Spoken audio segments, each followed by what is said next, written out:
Habitat's mission is to put God's love into action by bringing people together to build homes, communities, and hope. Women Build Week is an annual week-long event created by Habitat International's Women Build program in partnership with Lowe's. Lowe's has contributed more than $78 million to Habitat for Humanity International, and Lowe's Heroes, or volunteers from Lowe's, have volunteered at home builds for more than 17,000 Habitat families around the country. Since Women Build started in 1991, women have come together with Habitat for Humanity to inspire, empower, and support each other through building homes, communities, and hope. Today's session will feature Rick O'Daniel, Habitat Greater Fresno Area's construction manager, and his daughter, Hannah O'Daniel, Lennar Construction Field Assistant and a Habitat CORE volunteer. Rick brings over 37 years of construction experience to his role as construction manager for Habitat for Humanity Greater Fresno Area. Starting as a laborer for a local commercial builder in the summer of 1978, he has worked as an apprentice carpenter, lead carpenter, superintendent, and finally as a construction manager. Rick has been employed at Habitat Greater Fresno Area since 2006, and along with his construction staff, has overseen the completion of over 80 new homes, 8 rehab projects, and 14 wheelchair ramps. Rick enjoys organizing the build schedule as well as teaching volunteers and Habitat homeowners construction skills. His favorite day at the job site is frame day, when the walls are built and raised on a new house. Rick has been married to his wife Clara since 1982, and they have 6 children and 3 grandchildren. Joining Rick today is Hannah, one of his daughters. Hannah joined Habitat's Construction Corps volunteers in 2016 and routinely leads volunteer groups on frame days, but has also helped on electrical work, drywall, and fencing days. Hannah was homeschooled and was a 4-H member for 13 years, actively participating in multiple livestock projects and leadership roles. After attending college for 1 semester, Hannah decided it wasn't the route for her and chose to enter the world of construction. After working as a structural inspector with Terminex Pest Control, where she completed inspections necessary for escrow, Hannah joined Lennar Homes of California, Inc. in 2015, where she worked as a customer care representative for 5 years before being promoted to a construction field assistant. Welcome, Rick and Hannah, and thank you so much for joining and sharing with us today. All right, thank you, Sarah. Hey, good afternoon, everybody. Thank you for joining us today, and really happy to be here with you. And hopefully we can have some good information passed, and hopefully that you will learn more about the construction process, and more specifically about what Habitat for Humanity does, and even more detail about what we do here locally in Fresno, Clovis, Madera, and Central Valley. So maybe I expand just a little bit about myself. As Sarah had said, I'm local. I grew up here. I was actually born in South Valley. Ended up here in Fresno. Attended local schools, specifically Roosevelt High School, and also Fresno City College. While I was at Fresno City College, I had a friend there, and his uncle was a contractor.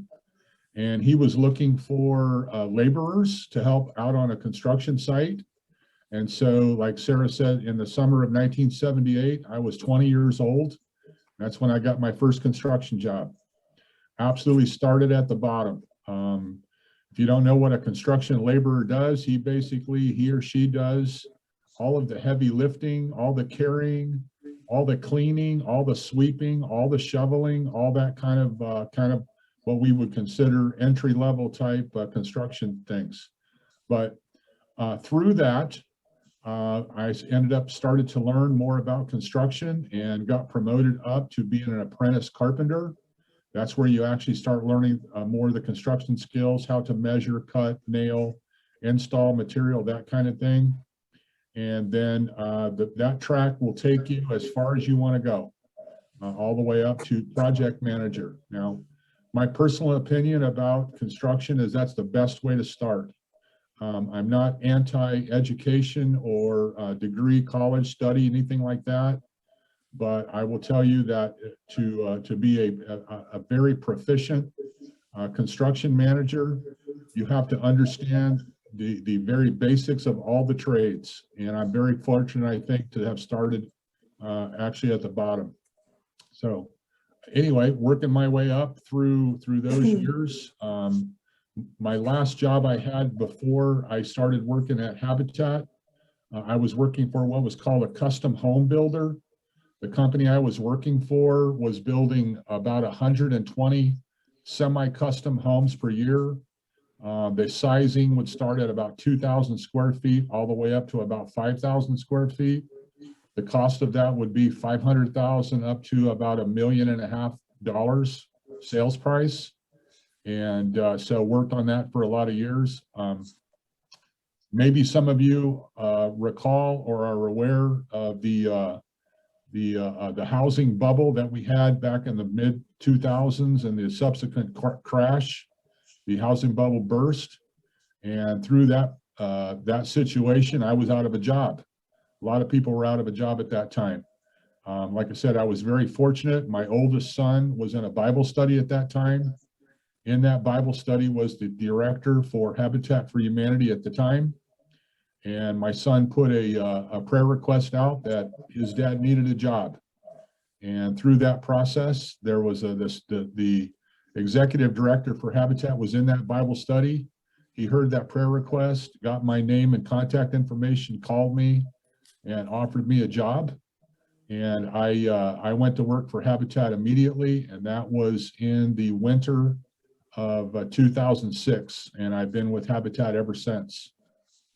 One of the things that is unique about Habitat is that our goal is to help eradicate our housing problems, specifically for low-income people. The people that we target are people who are essentially blocked from entering into the sales market, either for a lack of down payment or any other type of financial struggles that they may have. We target people that hit a certain income level, but they also must be living in what we call substandard housing conditions. Either they're in an overcrowded situation, or maybe there's some physical things that are going on to maybe it's a heating or cooling situation that's not appropriate. But anyway, there's got to be something that's substandard with their current housing. Those people then become kind of the people that we're targeting. We're hoping to get them to transition into a greater, more safe housing situation, but also to convert them from what we would call a renter into a homeowner and get all the advantages of home ownership, which is obviously a nicer place, more safe, more healthy place to live, but also to be able to start going into acquiring some equity in their home, which would be a good basis of transitioning their family into owning assets for their future. So anyway, Habitat is targeting that. That is our mission. And you may say, well, how do we do that? Well, we do that by building new homes and selling new homes to those targeted individuals and families. One of the things that's maybe a misconception about Habitat is that we give homes away. That is absolutely not the case. The Habitat model is to sell homes, but those homes that we sell are constructed with the homeowners themselves helping build the homes. Each one of our Habitat family homeowners, projected homeowners, are required to participate in 500 hours of what we call sweat equity. That means that they're actually on the site building the home, doing the physical labor of building the home. We also partner with local volunteers. This is people from the community who have an interest in helping us accomplish our mission. And they come to the site, whether they are skilled or not, and we put them to work on multiple trades that we do. And we're going to show a video here shortly that's kind of an overview of a typical Habitat for Humanity construction build, okay? I think I'm going to ask Hannah to chime in. Hannah is my daughter. You kind of heard her background a little bit. And she started volunteering with Habitat a few years ago. So Hannah, why don't you chime in on who you are, what you do, and how you've been involved with Habitat? Good afternoon, everyone. Make sure I'm on. Like my dad said, I'm one of 6 of his children. I am one of 2 of his children that is actually employed in the house building entity itself. I started out as a structural inspector for a pest control company called Terminex, doing structural inspections for real estate and escrow coordination. One of my jobs was to make sure that when a person is selling a home, that the home is structurally sound in order for it to pass through escrow. I'm sure in my bio you heard I was a 4-H member. One of the reasons that I am currently employed with Lennar Homes is because my past 4-H leader called me one day and asked me how happy I was with my job at Terminex, and I told him I wasn't. And he said, "Great, I work for Lennar and I would really like to get you a interview with us." I interviewed and I was hired on as a customer care representative. Being a customer care representative, I would be dealing with homeowners after they purchased their home. So from the day that they close escrow until the next year of their home's life, they are under a limited warranty with us. And that was my job, was to communicate with the homeowners, do their orientations and their buyer walks with them, as well as handle any warranty issues that they had going on in their home for that first year. And in order to fix problems in a home, you kind of need to know how they're installed or how they're made, or what's the process behind all of that. So after I got hired on with Lennar, my dad said, "Well, you might as well learn how to build a house now." So I started volunteering with Habitat. The day that I always make sure that I go out to is frame day. Basically, we go out, we put on our bags, we get a bunch of nails and some hammers, and we put sticks together. Then we stand those sticks up and voila, you have a wall. After you get a couple walls, then you have a house. One of the things that I do specifically as a core volunteer team member on frame day is my dad usually gives me a group of women to be on my team. And if any of you have the privilege to come out to frame day and you get on my team, you will know that I like to go fast and I like to win. So half the time I'm standing around waiting for everyone else to catch up because I like to go fast. One of the things that I always make sure that I do with my team on frame day specifically is I make sure that everyone knows how to hammer and nail. It's pretty funny to watch some of the people go out there. Like we said, not everyone's skilled when they come out to a volunteer day, but we do teach you how to do everything to the best of our ability. I always teach all of the women on my team how to nail a nail, basically using a hammer. And it's pretty funny to watch them do it the first time, but after the end of the day, like the accomplishment that you see on their face of, wow, you took the time to teach me how to do this and now I have a skill. At this point in my career, I do work for Lennar Homes of California. I am currently in Hanford, California building. Currently, my job site looks like a bunch of dirt, a bunch of wet dirt, because we are starting from the ground up with a brand new community. I just recently got promoted, so this is my first time being a construction assistant. Kind of like what you heard with my dad, he started out as a laborer. I am basically one step above what he was back in 1978. I am a glorified laborer. I have a construction manager that I work underneath. He's in charge of the show, and I'm just here to make sure that his job is as easy as possible, communicating, walking houses, making sure that all of my inspections are called in and things like that. So at this point, I know that they have a video that they want us to show and have my dad talk and expand on how we build a home, what the sequence is for building a home for Habitat. It's 24 volunteering weekends, 24 volunteering Saturdays to build a home from start to finish. In my job at Lennar, we have a very similar structure, but instead of having volunteers build it, we have trade partners build it for us. My homes get built a little bit faster, but that's just because I constantly have someone on them working every single day. But at the same time with Habitat, like I said, we have volunteers building that home one weekend at a time. So it's a little bit different. So if you guys want to go ahead and start the video and my dad can start speaking about the process and I'll chime in when necessary, we can go ahead. Dad? Yeah, okay, thanks, Anna. Yeah, so what you're gonna see here is sort of some screenshots of some typical work days at Habitat. We actually build across a 24-week build schedule. There's a different task done for every one of those weeks. One of those things that you may say, what exactly do volunteers do? Well, we do use some subcontractors for some of the more skilled trades. We hire out our concrete, our plumbing, and our HVAC. Basically, we do everything else. Some great shots of our people working throughout the day. You'll see almost every trade that it takes to build a house. It's accomplished approximately 24 days.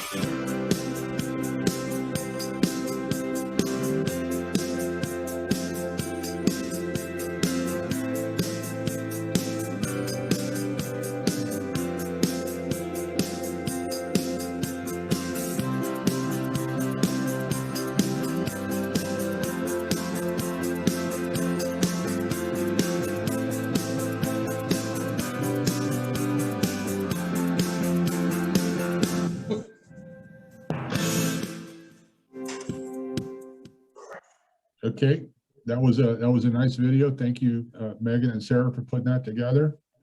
Yeah, Huling chatted that I couldn't hear, so I'll maybe start over. Our local affiliate here, Habitat for Humanity Fresno Greater Area, we typically build 7 new homes a year. That's our quota. We do have other departments that do repairs and what we call acts of kindness, where we do yard cleanups and those kind of things. But my specific area is new construction. We start a Habitat home from the ground up. We do use some subcontractors. We do hire contractors to do all of our concrete work. That's not something that we choose to do with volunteers. It's just really not volunteer friendly. There's a couple other things we do not do. We do not do any plumbing. We do not do any of the air conditioning, which we call HVAC. But we really do just about everything else that it takes to build a home. We do all of the framing, like Hannah said. That's actually building the wooden walls and standing them up.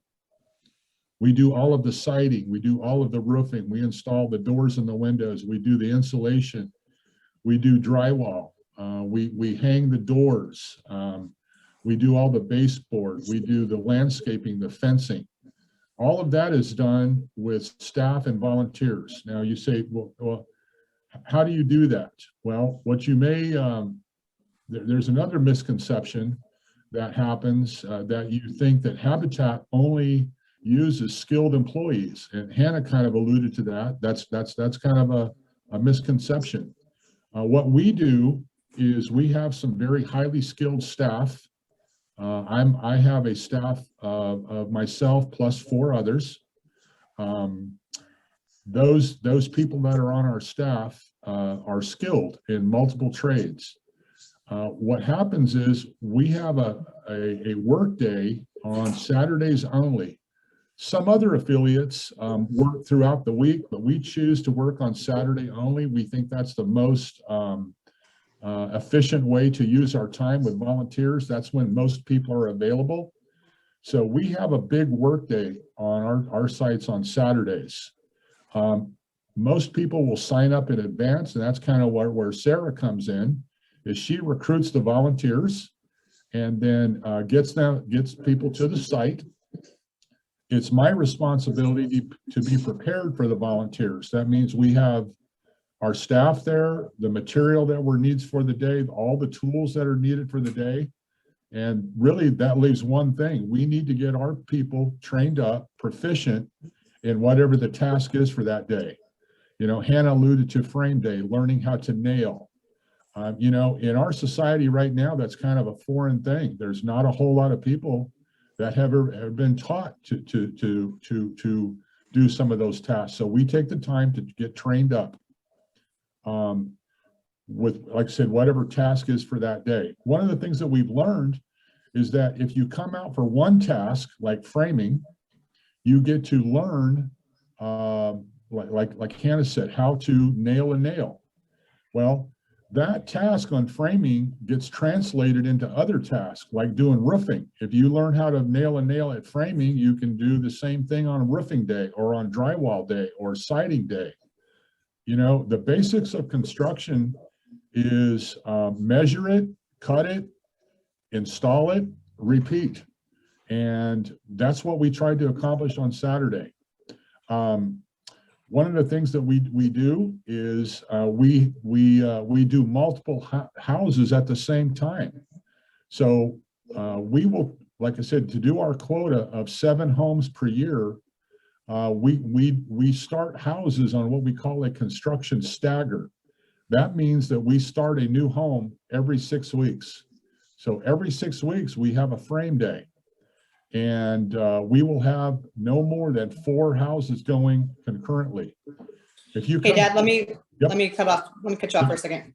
Yep. And how that translates to like the real world, like in my job with Lennar, we do the same exact thing. We have a construction stagger with our homes. We have monthly starts. So what that means is that every month I have to start a certain number of homes, and that comes from my corporate office to tell me which lots I need to start and on what day I need to start them. And that translates into hitting our yearly quota. So for Lennar homes in the Central Valley, which spans from Bakersfield to Merced, last year we built 1,200 homes. Every community had to start so many homes a month, and they stagger them. So not all 6 homes that I have to start in a month start on the same day.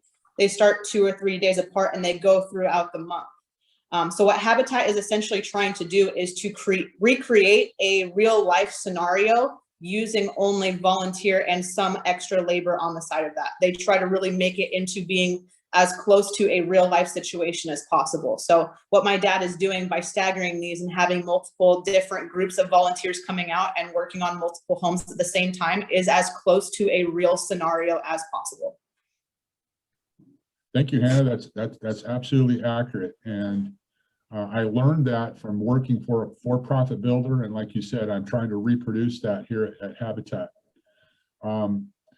Let's talk about maybe Habitat Fresno in a broader sense. You may not know this, you may, but we have multiple departments here in our office. I'm the head of construction. Sarah is head of our volunteer coordinating. Okay. Megan works in our development, which is our fundraising and that kind of thing. And Alexandra, you're one of our AmeriCorps people, right? Would you like to talk a little bit about your role? You comfortable doing that? Sure, yeah. So for my role, I'm really here to help support Habitat for Humanity in the Restore department. So we sort of work on when construction ends, they may have some items that are left over, such as wood parts or extra tools, and they'll donate those items to the Restore, where we'll resell them and create funds to build back into Habitat for Humanity. I think it's really awesome that we are able to connect in that way. And for my role, I work on just supporting the development of the Restore, as well as working with our volunteer engagement. Thanks, Rick. Great. Thanks, Alexandra. So we have some other departments. We have our what's called our Family Services Department. Mary manages that, and Mary Ayala. And what that department does is helps select our families, helps kind of funnel them through the selection process, as well as helping them with any warranty issues after we sell the house. We've got a neighborhood revitalization department. The big picture there is that's where they do what we call critical repairs. That's even from a major repair, like getting somebody a new roof that may be needed on an existing home. Maybe they can't afford it, so we help make that affordable. I know that we have a fellow Jerry. We've done a couple of full-on bathroom remodels, making maybe an older home, spruce it up a little bit, make it more accessible with grab bars and those kind of things. And then we also have what we call AOKs, and like I alluded to that a little bit before. That's maybe just helping somebody get a handle on cleaning up their yard, maybe doing a minor fence repair, something like that. So all across the board, we've got multiple departments all working, like Alexandra kind of said, we're all connected, and trying to accomplish the mission. So anyway, I'm going to transition over into some of the questions that were submitted earlier, and feel free to even chime in on the chat if you have any other questions. But the first question I got, it says, what is the impact of Habitat Greater Fresno area? So the immediate impact is absolutely, you know, like we talked about, is helping people who would typically be blocked from entering into home ownership, helping them transition into an affordable housing. You know, we do that through this build process, but also through the financing that we offer. One of the things that happens with Habitat is we have some affordable financing that is not really available to the public, that's reserved specifically for Habitat. Typically that means some down payment assistance and also a little bit cheaper interest rates with the mortgage that we use. So like I think Sarah had said, over the years, I've personally been involved in about 80 homes in the past 14 years. Habitat for Humanity here, Fresno, has, I don't have an exact number, but I'm going to guess it's about 130 new homes in 30 years or so.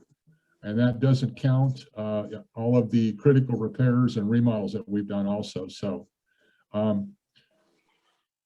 a kind of a side note to that is the jobs that are created. You know, we are part of the economy here. We do hire subcontractors, which helps create jobs. And then also kind of the goal is to maybe do what we call infill projects. That means where we are building homes in maybe some neighborhoods that could use some help. We're hoping that when we put a new home in an existing neighborhood, or we do a critical repair in an existing neighborhood, that will maybe inspire those neighbors, the families in those homes, to maybe take on a little bit more leadership in their neighborhood. Maybe inspire them to maybe do some repairs on their home and maybe do a little bit of cleanup. But so that's kind of a peripheral evidence of something that's going on, you know, that's maybe not even understood. So but that's a little bit of an impact. Okay. Says, what is the greatest need you have from the community? Well, honestly, our greatest need here at Habitat is affordable land. We really struggle with acquiring lots that we can afford, that we can build new homes on. You know, with the current real estate market, with prices being sky high, it's really difficult for us to acquire land that we can afford, and then also can keep the price low enough to keep it board. You may say, well, don't you need volunteers? Actually, we have an abundance of volunteers. We have more volunteers wanting to volunteer with us than we have projects that we can plug them into. So land and money is really the thing that drives us into having projects available. That makes sense, everybody? Yeah, so if you have anybody who knows about land, we have actually had to transition into more of a rural area. You know, maybe I could tell you about some of our current projects, and maybe that'll help. We currently have new projects started in Clovis on the corner of 4th and Sunnyside. There's going to be 2 new homes there. We'll actually get the foundations poured next week. Okay. We just completed a 4-unit project downtown, just west of 99 and Stanislaus area. 4 new 5-bedroom homes. We're looking at acquiring some more land in that area, and there's going to be 3 or 4 more houses going there shortly. We are also building 5 new homes in Madera. All 5 of those are under construction as we speak. We have 8 lots that we have title to in the city of Riverdale, and you may notice that all these projects I'm referring to are kind of in rural areas, and we're kind of targeting rural areas because the land is more affordable there. That's a little bit of a hardship for us to travel that far with our staff and volunteers, but there really is a housing need in these more rural areas. So we're targeting that. we're going to go and build houses wherever they're needed is the point. So hope that makes sense. Okay. I'm going to go ahead and let me go ahead and do one. So one of the other questions that we have here is, how can women with no experience or knowledge of home construction learn and help? Well, I'm a pretty good example of that. My first day of framing, I was voluntold that I was going to be a leader of a framing crew, having never framed before. So my dad gave me a 5-second pointer in front of everyone and then said, go for it. And I still finished first. So that's all that matters. When you're coming out to any sort of volunteer, whether you're volunteering on a construction day on a Saturday, or you're volunteering at the resort, or you're volunteering for a critical repair or anything like that, you're always going to be given all of the tools that you need in order to accomplish the job. We're not just going to set you free and say, go figure it out. There's going to be core volunteers there. There's going to be Habitat, employees there checking to make sure that everything that you're doing correctly. And part of their job is to make sure that not only are you doing it correctly, but you're also doing it efficiently. One of the things that we specifically teach on frame day is efficiency. We all have teams, and every once in a while, my team, you will see us just sitting around doing nothing. It's not because there's nothing to do, but we've accomplished our job and we're waiting for everyone else to catch up essentially, or finish their job. Maybe they had a mistake happen. Maybe someone needed to be pulled aside and showed how to do something correctly. One of the things that like I said, we focus on is efficiency. You have to stay in your lane. You have to do your job, accomplish it without impairing anyone else from finishing their job. Another thing that we also focus on at any of our volunteer days is to make sure that people know how to correctly set up a job, as well as correctly clean up a job when it's over with. One of the things my dad has told me my entire life is never set a tool on the ground. And that's one of the things that you will be told while we're on a volunteer day is don't put your tools on the ground. Not because we don't want you to put tools on the ground, but because we're saving you from the extra 2 seconds it takes to bend over and get your tool. That seems so kind of out of your mind, like, oh wow, like I don't want to set anything on the floor, but that's one of the things that we teach you.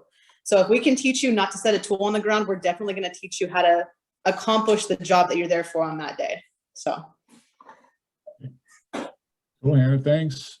And Hannah's absolutely right. And one of the things that how to explain this is one of the trends that's really going in the construction the trades right now is really an inclusion of females. That's one of the things that we have really been sensitive to through the years here at Habitat.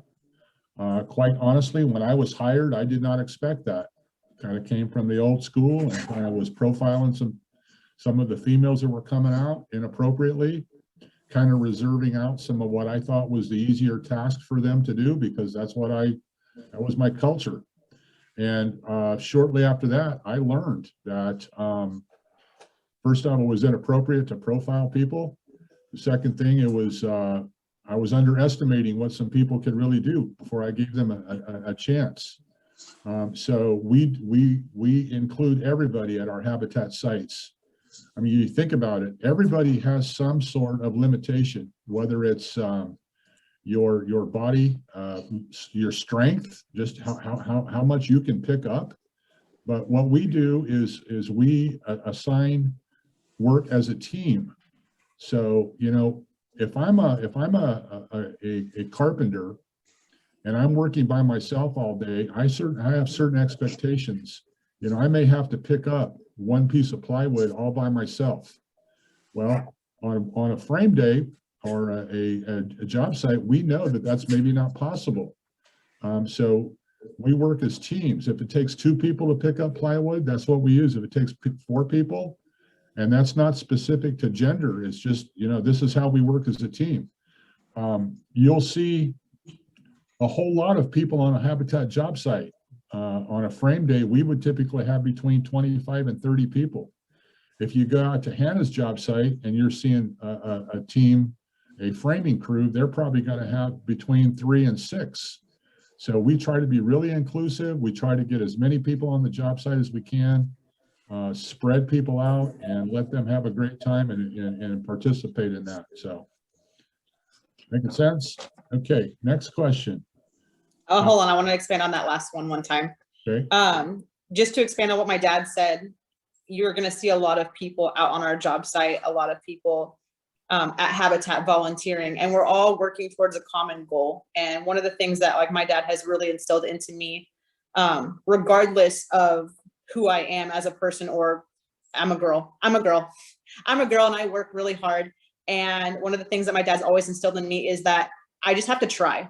If I'm not successful in what I endeavor to do, and regardless of what it is, if I don't try to accomplish what I'm trying out to accomplish, there's no point in being out there. A lot of the things that we ask from the volunteers from Habitat is just to try your hardest. If you're going to come out and learn the skill that we're trying to teach you and help you and not put any effort into accomplishing it, that's when it gets a little bit harder. So one of the things that we always try to push out there is the 50-50 rule, is 50% work, 50% fun. And that 50% work is literally just you guys trying to do the skill that we are teaching you to do to accomplish. At the end of the day, we're there for the homeowners, the people who are going to be purchasing this home from Habitat for Humanity. And anything that we do to accomplish on that day is just to better them and their lives. yeah, that's absolutely true.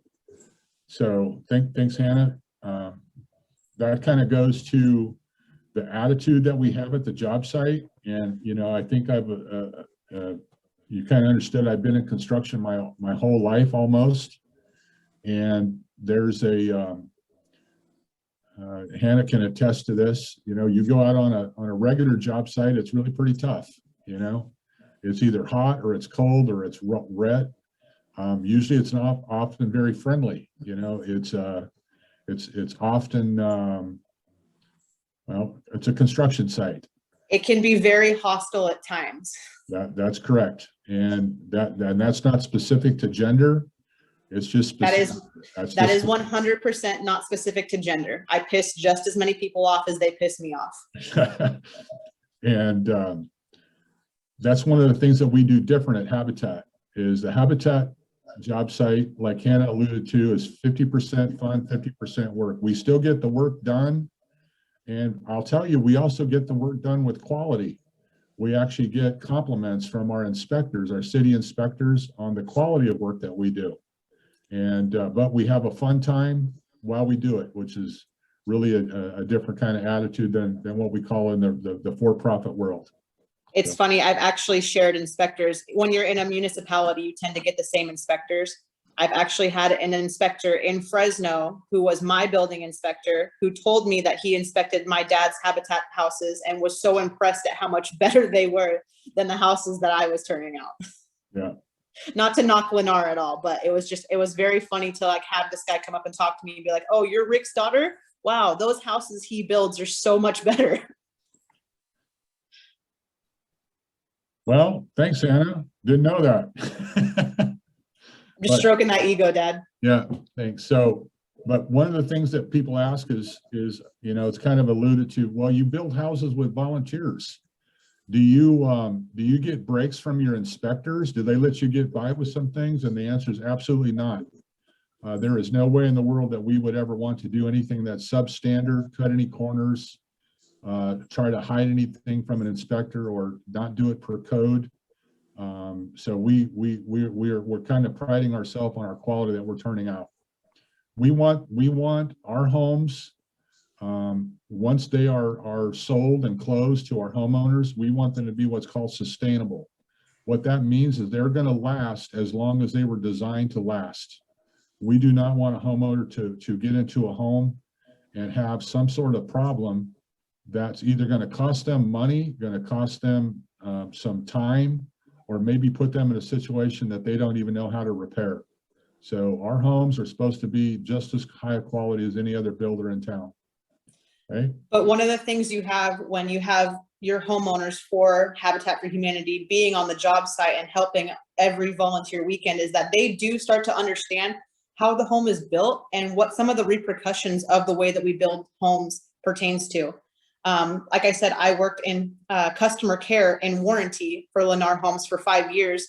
When a homeowner comes out and buys their home off the street, they tend to not understand why some things are the way that they are and what the repercussions of that are in the future. Typically within a first year of warranty period, I do a lot of tile repair, because as your home is expanding and contracting from the first year that it's been built, one of the things that happens is tile cracks. With the volunteers at Habitat, they tend to start to see why things are the way that they are, why we build the way that we build, and what can happen to your home within the next 1 to 20 to 30 years, as long as they stay in their home. It makes it really satisfying, coming from the outside world, coming from Lennar, to see a homeowner who truly appreciates their home and truly appreciates the fact that they are going to have a home to take care of for the next however many years that they live in it, rather than just have someone come out, buy a home, and then ask me why all these things are not staying perfect like they're always supposed to stay perfect. If no one on this panel knows, homes move constantly. We live on dirt. Dirt moves. We have earthquakes. We have weather. We have heat. We have wetness, rain. All of those things contribute to your home and how it reacts to it. And like I said, having these volunteers come out and learn why we do the things we do when we build just makes for such a better environment in that community that Habitat is making, because they're all on the same page. So that's my one big thing about the homeowners, the differences between homeowners that I build for and the homeowners that Habitat builds for. They are so much more better educated in how their home is designed, as well as how to maintain it for however many years they live in the home. Yeah, and honestly, that's one of the highlights for me. I think I shared, I came from the for-profit world and transitioned to Habitat. That's one of my most favorite parts of Habitat is having the homeowners involved in the construction of their home.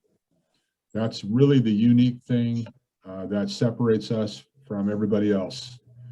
Start to finish. Through that process, they also learn like budgeting. You know, they learn about their credit check, how to become qualified for the loan. So it's not just the house, but it's really a change in lifestyle is what we're trying to accomplish. So, okay, I got a couple more questions. One of the questions is, what are the requirements to be a Habitat homeowner? I alluded to that before. There's a certain income level. It's kind of technical. I'll avoid that, but it has to do with how much money you make compared to what the average income is for the county. You do have to have a certain credit score and a certain income. So once again, we sell homes. We do not give them away. Okay. It says, can youth 15 years old get involved? So the answer is yes, you can be involved, but you cannot be at the job site yet.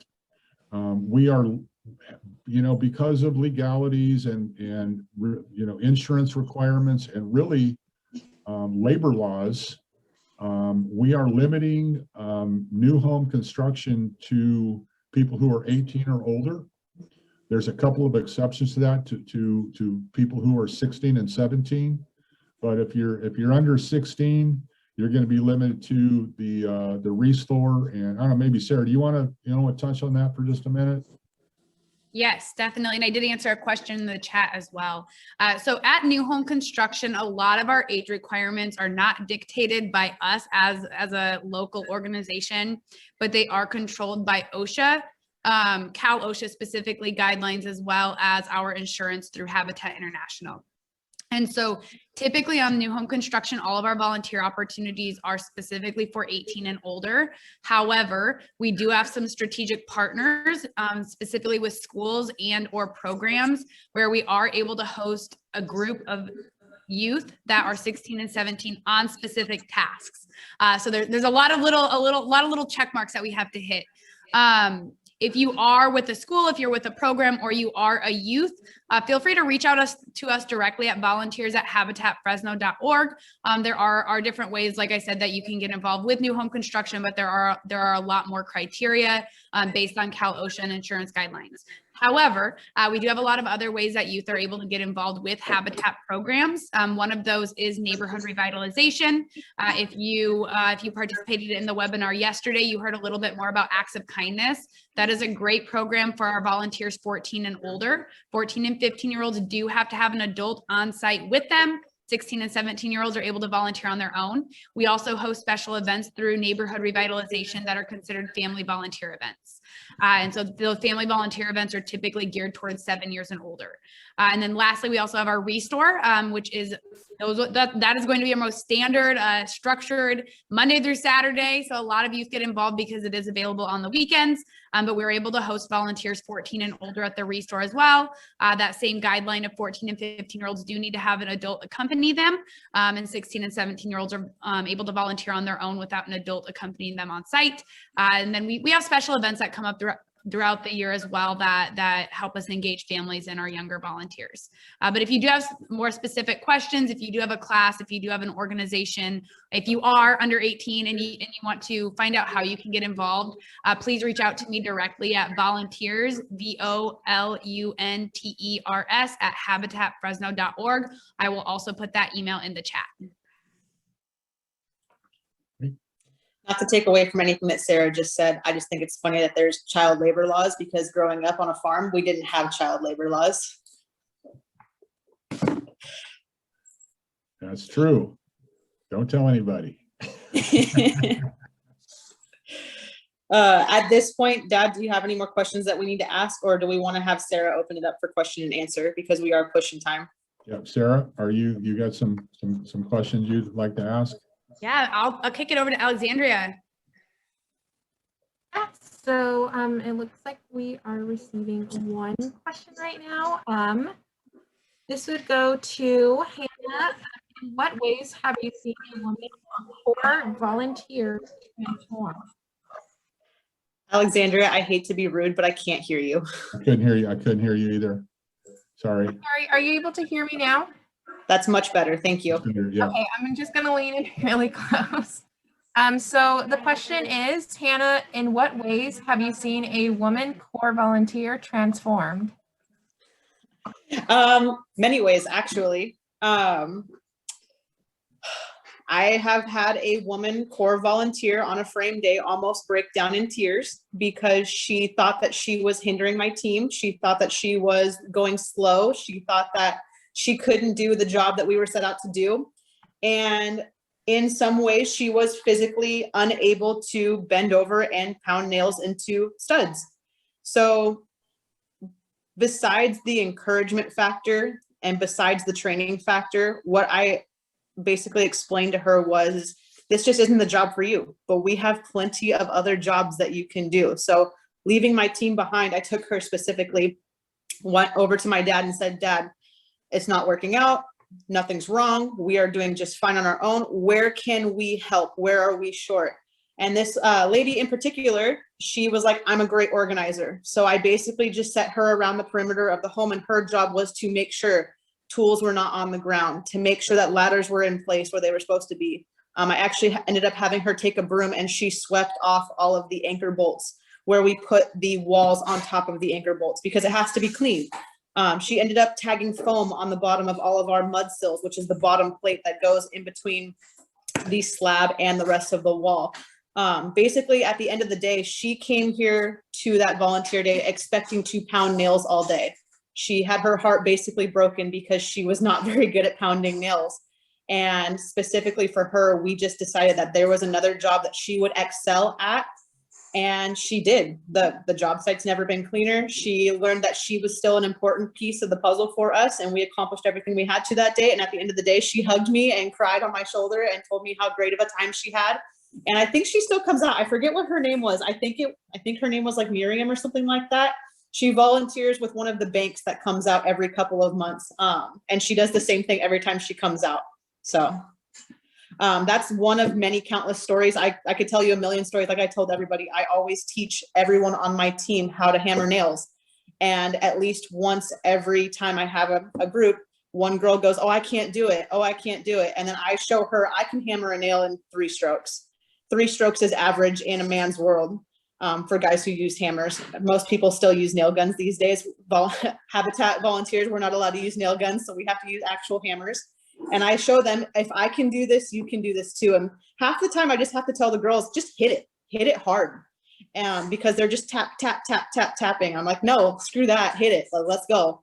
And that is the most common thing that happens on a daily basis when I come out and volunteer, is seeing girls go, wow, I can hit a hammer with a nail and it actually goes in. Like, that's awesome. So the other thing that usually happens is when we stand walls up, we have in particular one plan that has a 60-foot wall on it. And we frame that whole entire wall in one shot with multiple crews. And then with multiple crews, we stand that wall up and we put it on top of anchor bolts. So we have to lift it 4 to 6 inches off the ground and set it on top of these anchor bolts. And you'd be shocked to see how many women go, how are we going to pick that wall up? And we all do. We work as a team and we do. So many stories, countless stories I can't even begin to tell you. Homeowners, the people who are out there who are volunteering for their own home and doing the work on their own home. We write messages on the studs and on the floors and on the walls whenever we do anything, and they get to see those messages. And there's just too many stories for me to tell you guys, but those are one of the most big ones, is that a lot of women come out thinking that they are going to come out and hammer nails, and it doesn't end up working out. And we just redirect them. We redirect their effort and their desire to work into a different aspect of the job site that they can help us to accomplish. On really hot summer days, sometimes we just need people to hand out water bottles because we all forget to drink our water on a really hot day. I'm famous. I always have either Band-Aids or I always have electrical tape. I go around and I tape people's fingers up so that way they don't get blisters. Stuff like that. It's just, there's not one thing that everyone is going to be perfect at doing. And we try to make sure that as a whole, we have a group of people who are set out to accomplish the job for the day, no matter what their individual tasks are. That's really, really awesome, and great to hear that you guys have such a strong support team and just so much team camaraderie. That's awesome to hear. The next question is going to be, what skill set / technical or personal are valued on a Habitat work site? Say the last part of that again. I'm sorry. Sorry. It's going to be, what skill sets, technical and personal, are valued on a Habitat work site?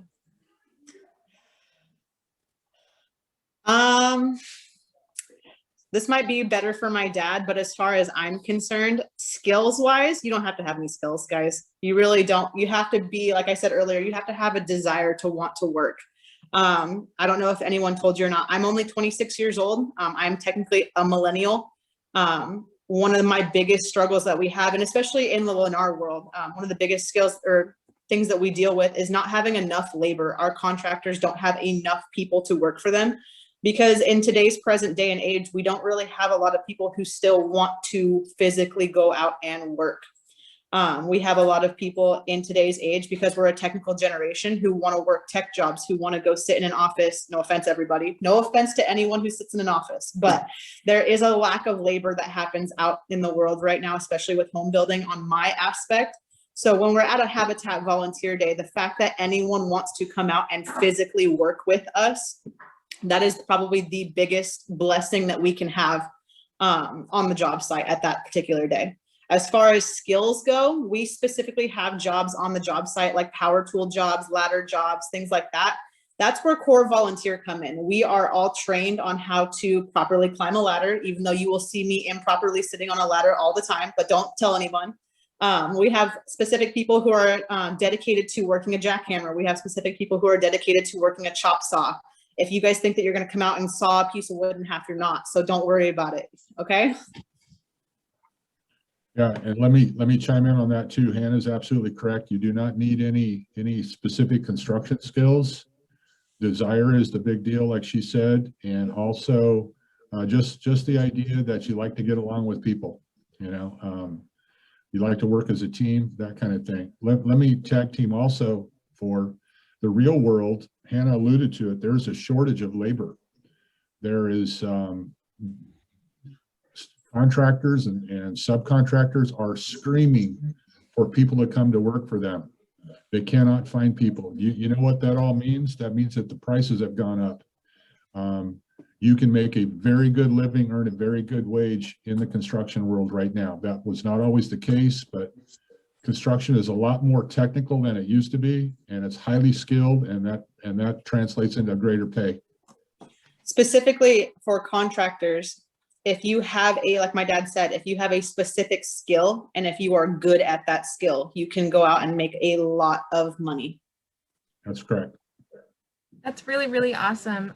Thank you guys for sharing that. And I think as volunteers or potential volunteers are listening in, coming out and volunteering, especially with the amount of volunteers the construction it's on an events basis, it's really awesome to know that they're there because they really want to fulfill the mission. So awesome to hear. Well, and I'm going to say one more thing on that. For anyone who specifically does want to learn a specific skill on the job site on that day, if you make yourself known to one of the Habitat staff that you want to expand your skills, that you want to come forward and start learning more, they will put you on the fast track to becoming a CORE volunteer. If you make yourself available on Saturdays to volunteer and you start learning and they start picking up that you want to be better and you want to learn, they will take the time to specifically tell you how you can be better, to teach you how to be better. And then before you know it, you're a CORE volunteer. That's awesome. I think to that, Rick, how can one get involved in the construction site, and what are the different ways or means of being involved, especially when it comes to volunteers who have specific skills or volunteers who are just coming in to give back some time? Sure. So speaking specifically about new home construction, is our volunteer opportunities are limited to Saturdays only. How we do that is we get you signed up. It's all done online. That's where Sarah comes in. We typically have our website going, and we will be releasing work days that are available, and they're also kind of labeled by task. So you can go online. I think you need to create a profile. Then you search out the available days by task. So if you want to do framing, you look for the framing day, you click, you sign up for that day. We've got other days like roofing, painting, landscaping. So you can actually target either a skill that you enjoy or a skill that you want to learn. And you can get involved by coming out on those specific days. That makes sense, you think? Yeah, that makes perfect sense. I can chime in quick too, Alexandria. I'm going to put in the chat box as well. So like Rick mentioned, we use a volunteer management software to help us with scheduling. And so if you are interested in participating in new home construction volunteer days, I'm putting a link to our Volunteer Hub website. On Volunteer Hub, you will create an account. That is your volunteer account. It takes about 5 minutes. Once your account is created, it is approved by us. So don't be alarmed when it says your account is being reviewed. We will review it and approve you. Once you're approved, you're going to see a calendar that has all of our volunteer opportunities on there. When you look at the Saturdays, like Rick said, we have not published any for spring 2021 yet, but we will be publishing those very soon. You will be able to see what is open. I also encourage, if you are interested in getting involved in construction, to again reach out at that email that I've already posted and I will post again. And we can help you through that process, as well as notify you when we do have available positions for new home construction. Just echoing what Rick said, there are sometimes limited spots, especially right now as we operate in the COVID-19 world and we have restrictions on our capacity. Even outside of COVID-19 world, we do also have restrictions. We have a specific number of people for each of those tasks that Rick mentioned. That's so awesome. Thank you, Sarah, for sharing that. And we do have a question that sort of pertains to that exact scenario. Is there any way that a volunteer can go further? Say if the construction site get all the volunteers that they need for the day, what can the volunteer do to go further? So I didn't catch the last part there, Alexandria, sorry. Sorry, so the question was, since a lot of the construction sites get impacted with a lot of volunteers, what can volunteers do to go further? Are there any additional volunteer opportunities for them to do for the construction site or any of our other additional affiliates? Yeah, Sarah, you want to chime in on that? Definitely. So first, I see another question that is from the same person, so I'm going to talk about that too. A volunteer is not required to volunteer for all 24 Saturdays. You can come one time, you can come many times. That is up to you. And so there is no minimum amount of times that you have to volunteer. And then just building off of kind of where can you volunteer and how can you go further. And so we do have more volunteers than projects typically. A lot of that has to do with our current environment right now. Like I said, we will be opening additional dates. We have a few different systems in place to help us with volunteers who are interested in getting more involved. Things like a will call list of volunteers. Those are volunteers that when we have a full day and we have somebody cancel, we have a will call email list that we're able to email and say, hey, we have openings for this day. Can you come out? We also have our core volunteer program, which Hannah's talked about quite a bit. And our core volunteers are our lead volunteers. Core volunteers, typically, they don't always have construction experience. Hannah does, but a lot of our core volunteers come from all different walks of life. We have management positions. We have a lawyer. We have individuals that are in architecture or drafting and design. We have core volunteers that are admin workers. And so they really Lots of teachers. Yes, teachers as well. We have retirees. We have retired police officers. We have retired, I'm trying to think, retired with working in ag. And so there is no one particular person that qualifies as a core volunteer. Typically, core volunteers are identified when they're out volunteering just as a regular volunteer. A lot of times it does happen their first or second time out there. They're identified as somebody with leadership skills. So we were talking about what skills are looked for on the site. If it is something you're like, I really want to be a core volunteer, I really want to be a lead volunteer, leadership skills. It's not necessarily having the experience of and knowledge of construction. That's something that can be taught. It's those soft skills, the ability to communicate with other people, the ability to lead, the ability to delegate. Those are things that our construction team looks for as they identify core volunteers. And so that is one way that individuals can get more involved. Core volunteers do have more of requirements in terms of the number of days they come, depending on what they do. We have some core volunteers who are literally there every single Saturday. They lead every trade. Hannah, she comes typically on frame days. And so we have a couple volunteers that frame day is their jam. And so we have 4 different core volunteers who typically they come on frame days. And so they're more specialized or a specific day. I see another one that popped up. Is there any way you can email us the volunteer schedule? Right now, no, because we do not have a concrete date. And so I cannot email that. However, if you reach out to the volunteers email, just email and say that you're interested in what that construction schedule looks like. We will probably refer you to Volunteer Hub, that Volunteer Hub site, because once the schedule is published, it will be on there. But please just email us directly. And when we have it, we can send it. Right now, we do not have a concrete volunteer schedule for spring 2021 in regards to new home construction. Yeah, that's mostly COVID related. Yeah. Yes.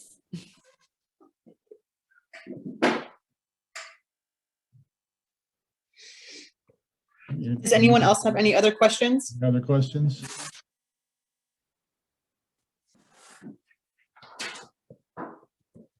Okay, Sarah, I'm about out of answers, I think. So. All right.